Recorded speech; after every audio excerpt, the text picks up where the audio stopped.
மட்டக்களப்பு மாவட்டம் களதாவளை கிராமத்திலிருந்து இயங்கி வரும் சமூக பொருளாதார கல்வி அபிவிருத்தி சங்கத்தினால் பட்டிருப்பு வலயக்கல்வி அலுவலகத்தின் கீழுள்ள தெரிவு செய்யப்பட்ட பாடசாலைகளை சேர்ந்த மாணவர்களுக்கு கற்றலுக்கு கரம் கொடுப்போம் எனும் தொனிப்பொருளின் கீழ் அபியாச கோப்பிகள் உள்ளிட்ட கற்றலுபகரணங்கள் வழங்கி வைக்கும் நிகழ்வு வியாழக்கிழமை களதாவளை மகா வித்தியாலயம் தேசிய பாடசாலையின் கேட்போர் கூடத்தில் இன்று இடம்பெற்றது. ஓய்வுநிலை உதவி கல்வி பணிப்பாளரும் இவ்வமைப்பின் கல்வி பிரிவின் தலைவருமான சுந்தரலிங்கம் தலைமையில் இடம்பெற்ற இந்நிகழ்வில் பட்டிருப்பு வலயக்கல்வி அலுவலகத்தின் வலயக்கல்வி பணிப்பாளர் சிவானந்தம் ஸ்ரீதரன் அவர்கள் பிரதம அதிதியாக கலந்து கொண்டு மாணவர்களுக்கு கற்றல் உபகரணங்களை வழங்கி வைத்தார். மேலும் இதன்போது கோட்டக்கல்வி பணிப்பாளர் அருள்ராசா, களதாவளை சுயம்புலிங்க பிள்ளையார் ஆலய தலைவரும் முன்னாள் வலயக்கல்வி பணிப்பாளருமான பாஸ்கரன், அதிபர்கள், ஆசிரியர்கள், மாணவர்கள், பெற்றோர்கள், பொது அமைப்புகளின் பிரதிநிதிகள், அவ்வடைப்பின் உறுப்பினர்கள் என பலரும் கலந்து கொண்டிருந்தனர். இதன்போது பட்டிருப்பு வலயக்கல்வி அலுவலகத்தின் கீழுள்ள 35 பாடசாலைகளை சேர்ந்த 550 மாணவர்களுக்கு 1 மில்லியன் ரூபாய் பெறுமதியான கற்றல் உபகரணங்கள் வழங்கி வைக்கப்பட்டன.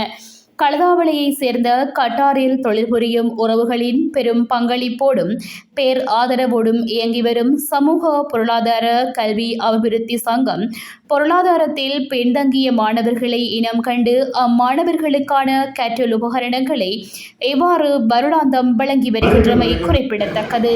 தங்களுடைய குடும்ப நிலைமை, பொருளாதார நிலைமை காரணமாக தொழில் நிமித்தம் கட்டாருக்கு தொழிலுக்காக சென்றவர்கள் அவர்களுடைய எண்ணத்தில் உதித்ததுதான் இந்த சீடா அமைப்பு.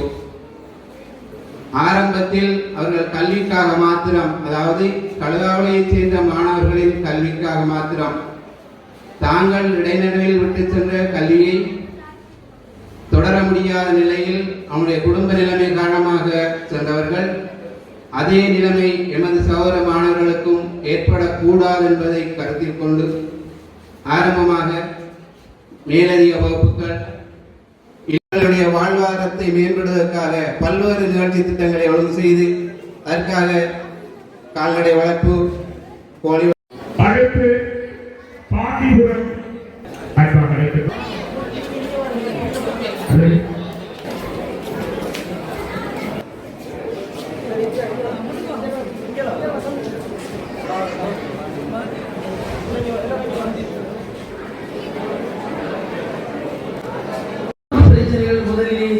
ஆசிரியர்களால் முன்வைக்கப்பட்டு அதில் 28 ஆய்வுகளாக யதார்த்தமாக மேற்கொள்ளப்பட்டு 15 ஆய்வு பிரச்சனைகள் எதிர்காலத்திலே நிறைவேற்றப்பட வேண்டிய வேலை திட்டமாக வடிவமைக்கப்பட்டது. ஆகவே அந்த வேலை திட்டங்களிலே ஊழிய நிறுவனம் சீதா அமைப்பு ஏதாவது ஒன்றை பொருட்படுத்தி இந்த பிரதேசத்தில் இருக்கக்கூடிய கல்வித்துறையை நீங்கள் வெறுமனே அபியாச கோப்புகள் நீங்கள் கொடுக்கின்றீர்கள், ஏனியல் கற்றல் உபகரணங்களை வழங்குகின்றீர்கள். இதற்கு